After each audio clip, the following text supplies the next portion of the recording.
Welcome everyone. In today's video, we're diving into the fascinating world of homeostasis in humans.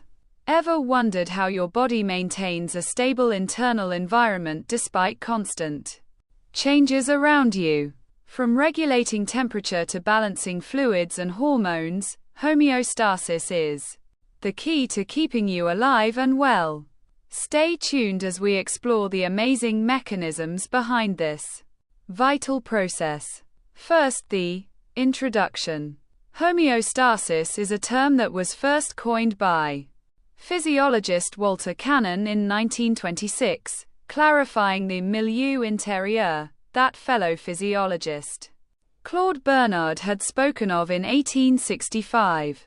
Homeo, Latinized from the Greek word homeo, means similar to, and when combined with the Greek word stasis, meaning standing still, gives us the term that is a cornerstone of physiology. Carl Richter proposed that behavioral responses were also responsible for maintaining homeostasis in addition to the previously proposed internal control system, while James Hardy gave us the concept of a set point or desired physiological range of values that homeostasis accomplishes. Definition: homeostasis is the ability of living systems to maintain a steady and uniform internal environment to allow the normal functioning of the systems. It is the tendency to achieve equilibrium against various natural and environmental factors. Homeostasis results in a dynamic equilibrium, where continuous changes keep on taking place, and yet steady conditions are maintained. Homeostasis is mainly involved in managing various internal variables of the living system like body temperature, pH of various fluids, the concentration of different ions, and the body sugar level. A number of regulatory mechanisms are employed to resist changes in the body against environmental and bodily factors. The homeostasis can be maintained by separate organs or by the entire body at once. Types of homeostatic regulation in the body. A number of homeostatic regulation processes, balancing the chemical or physical parameters, take place in the human body. Generally, there are three types of homeostatic regulation in the body, which are 1. Thermoregulation. Thermoregulation is the process occurring inside the body that is responsible for maintaining the core temperature of the body. Thermoregulation works by the negative feedback loop where once the body temperature is either increased or decreased beyond its normal temperature, it is brought back to normal. The different homeostatic processes like sweating, dilation of blood vessels counteract the increased body temperature, whereas processes like contraction of blood vessels and breakdown of adipose tissue to produce heat prevent the decreased body temperature. The process of thermoregulation is maintained by organs like skin and adipose tissue of the integumentary system and the hypothalamus of the brain. 2. Osmoregulation. Osmoregulation is the process of maintaining a constant osmotic pressure inside the body by balancing the concentration of fluids and salts. During this process, excess water or ions or other molecules like urea are removed from the body to maintain the osmotic balance. One classic example of this process is the removal of excess water and ions out of the blood in the form of urine to maintain the osmotic pressure of the blood. The renin-angiotensin system and other hormones like antidiuretic hormones act as a messenger for the electrolytic regulation system of the body. 3. Chemical regulation. Chemical regulation is the process of balancing the concentration of chemicals like glucose and carbon dioxide in the body by producing hormones. During this process, the concentration of hormones Like insulin increases when the blood sugar level increases in order to bring the level back to normal. A similar process is observed in the respiratory system, where the rate of breathing increases as the concentration of carbon dioxide increases, maintaining homeostasis or homeostasis. Mechanisms. Homeostasis is maintained by a complex system that consists of individual units working in a particular sequence to balance a given variable. All homeostasis mechanisms consist of 4 separate units, which are 1. Stimulus. The stimulus is something that results in changes within the system involving the variable. The stimulus represents that the variable has moved away from its normal range, initiating the process of homeostasis. One example of this is the increased temperature of the body above 37 degrees Celsius due to various causes. The increased temperature indicates that the temperature of the body has gone higher than its higher range. 2. Sensor or receptor. The sensor or receptor is the sensing unit of homeostasis, where it monitors and responds to the changes in the body. The changes in the system are realized by the sensor, which then sends the information to the control unit. The nerve cells and receptors like thermoreceptors and mechanoreceptors are examples of sensor or receptors. 3. Control unit. Once the information is sent to the control unit, it tallies the changed value to its normal value. If the value is different from the normal value, the control center activates the effectors against the stimulus. The thermoregulatory unit in the hypothalamus of the brain that controls the temperature of the body is an example of the control unit. 4. Effector. Effectors can be muscles, organs, glands, or other similar structures that are activated as a result of the signal from the control unit. An effector is a target which is acted upon by the control unit to bring the value of variable back to normal. The effector essentially counteracts the stimulus to nullify its effect. In the case of thermoregulation, the sweat glands are effectors that are acted upon by the thermoregulatory unit to produce sweat so as to bring the value of body temperature back to its normal value. Feedback mechanism. Definition. Feedback mechanism is a physiological regulation system in a living body that works to return the body to its normal internal state, or commonly known as homeostasis. RIT is a loop system in which the system responds to perturbation either in the same direction, positive feedback, or in the opposite direction, negative feedback. In a biological sense, a feedback mechanism involves a biological process, a signal, or a mechanism that tends to initiate, or accelerate, or to inhibit, or slow down a process. Feedback mechanism types. There are 2 types of feedback mechanisms, depending on whether the input changes or the physiological parameters deviate from their limits. Although the reactions of various processes to changes in variables varied, the loop's components are similar. Negative feedback mechanism. A negative feedback mechanism, often known as negative feedback homeostasis, is a pathway that is triggered by a deviation in output and produces changes in output in the opposite direction of the initial deviation.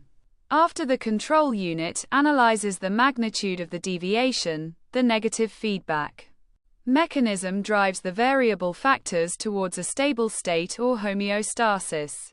Positive feedback loops are less prevalent than negative feedback loops because negative feedback loops tend to stabilize the system. Negative feedback systems generally contain 4 essential parts: the stimulus, sensor, controller, effector. The stimulus is the trigger for the activation of the system. The sensor then identifies changes, which reports these changes back to the controller.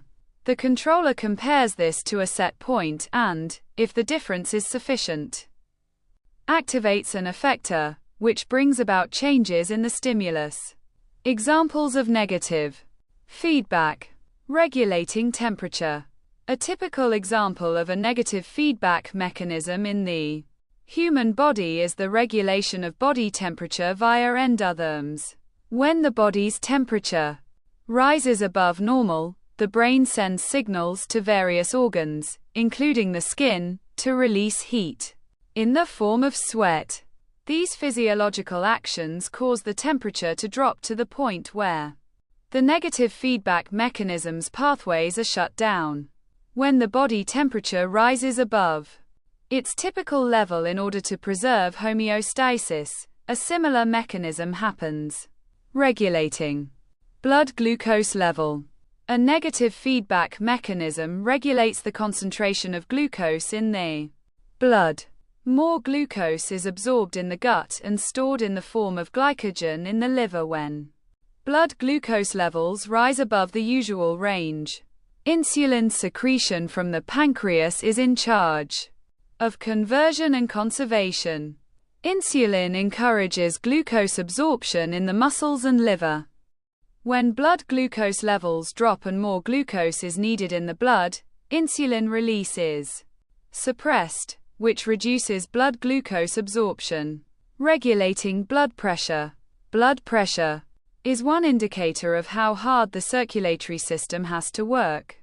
If blood pressure is kept normal, 120/80 mmHg, blood moves through all vessels of the circulatory system at the proper rate and the body's cells thrive. Pressure sensors in the aorta and carotid arteries help the body maintain a safe blood pressure. If the pressure sensors sense a drop in blood pressure, they send a signal to the brain. The brain responds as if saying, "Well, seems the blood pressure in the aorta is low. If this keeps up, I'll get too little blood and oxygen and pass out. So, I'd better fix it." The brain fixes it by sending a message to the heart to beat faster and more forcefully. If the heart increases its squeezing force and the number of systoles, beats, each minute, more blood passes into the aorta. When the aorta fills with more blood, the blood pressure rises, then the brain stops getting the low blood pressure messages. What might happen if the brain got the message that the pressure in the aorta was too high? To answer that question, just go through the steps in the opposite way. Regulating acid-base balance. Acid-base homeostasis refers to the regulation of pH levels in the body to maintain a narrow range, 7.35 to 7.45, essential for cellular functions. Three key organs, the lungs, kidneys, and liver, play crucial roles in this process. 1. Lungs regulate pH through the control of carbon dioxide, CO, levels in the blood. Increased CO combines with water to form carbonic acid, which dissociates into hydrogen ions, H, and bicarbonate, hydrogen carbonate. By altering the respiratory rate, the lungs adjust CO elimination, stabilizing blood pH. Hyperventilation reduces acidity, alkalosis, while hypoventilation increases it, acidosis. 2. Kidneys maintain long-term pH balance by excreting H into the urine and reabsorbing HCO into the bloodstream. They generate new bicarbonate ions and excrete ammonia, NH, buffering excess acidity. These processes ensure fine-tuned acid-base regulation over hours to days. 3. Liver metabolizes amino acids, producing ammonia, which is converted to urea for excretion. This prevents excess H accumulation. Processes lactate produced during anaerobic metabolism. preventing lactic acidosis. Synthesizes plasma proteins like albumin, which contribute to buffering blood pH. Together, these systems ensure the body's acid-base balance, adapting to physiological demands and preventing disruptions like acidosis or alkalosis. Positive feedback mechanism. As the name implies, a positive feedback mechanism or positive feedback homeostasis is a pathway that, in response to an output variation, causes the output to vary even more in the direction of the initial deviation. A positive feedback system amplifies deviations and causes output state changes. Because it moves the body away from homeostasis, positive feedback mechanisms are significantly less common than negative feedback mechanisms. As long as the stimulus, example, the presence of the stimulant, is maintained, the positive feedback system gradually increases the reaction. A single component that activates its own activity or numerous components with direct and indirect interactions might make up a positive feedback loop. Positive feedback loops in biological processes are common in processes that need to happen fast and efficiently, as the output tends to magnify the stimulus influence. Positive feedback mechanism examples: blood clotting. When a wound creates bleeding, the body responds by clotting the blood and preventing blood loss. Through a positive feedback loop, the wounded blood vessel wall releases substances that start the clotting process. Platelets in the blood begin to adhere to the wounded area and produce substances that attract more platelets. As the platelets continue to accumulate, more chemicals are released, and more platelets are drawn to the clot location. The clotting process is accelerated by the positive feedback until the clot is large enough to halt the bleeding. Childbirth. In humans, a positive feedback mechanism is noticed during childbirth, which is caused by the baby pressing against the ovary wall. The brain receives the pushing feeling via several nerves, and the pituitary is stimulated to generate oxytocin in response. The oxytocin feedback loop is responsible for uterine muscle contractions, which cause the fetus to come closer to the cervix, thereby increasing the stimulation. Until the baby is born, the positive feedback loop continues. The positive feedback loop that regulates childbirth is seen in the diagram. When the infant's head bumps up against the cervix, the procedure usually starts. Nerve impulses flow from the cervix to the hypothalamus in the brain as a result of this stimulation. The hypothalamus responds by sending the hormone oxytocin to the pituitary gland, which secretes it into the bloodstream to reach the uterus. Oxytocin causes uterine contractions to increase, pushing the baby closer to the cervix. As a result, the cervix begins to dilate in preparation for the baby's passage. Increased levels of oxytocin, stronger uterine contractions, and wider cervix dilatation continue this cycle of positive feedback until the baby is pushed through the delivery canal and out of the body. The cervix is no longer stimulated to send nerve impulses to the brain at this stage, and the entire process comes to a halt. Menstrual cycle. The hormone estrogen is released by the ovaries at the start of the menstrual cycle. The estrogen operates as a positive feedback loop stimulation. The information is delivered to the brain, which prompts the hypothalamus to release gonadotrophin-releasing hormone and the pituitary to release luteinizing hormone.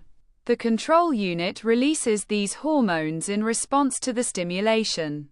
These hormones then cause the ovaries to release estrogen, and the cycle repeats itself until the levels of these hormones are high enough to trigger the release of follicle-stimulating hormone.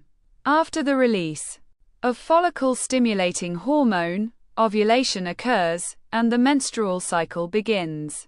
The rise in one element causes the output to move in the same direction until the task is done, which is an example of a positive feedback process. Pathophysiology. Homeostasis underlies many, if not all, disease processes. Diseases such as diabetes, hypertension, and atherosclerosis involve both the disturbance of homeostasis, as well as the presence of inflammation. The loss of receptor sensitivity with age increases the risk of illness as an unstable internal environment is allowed to exist.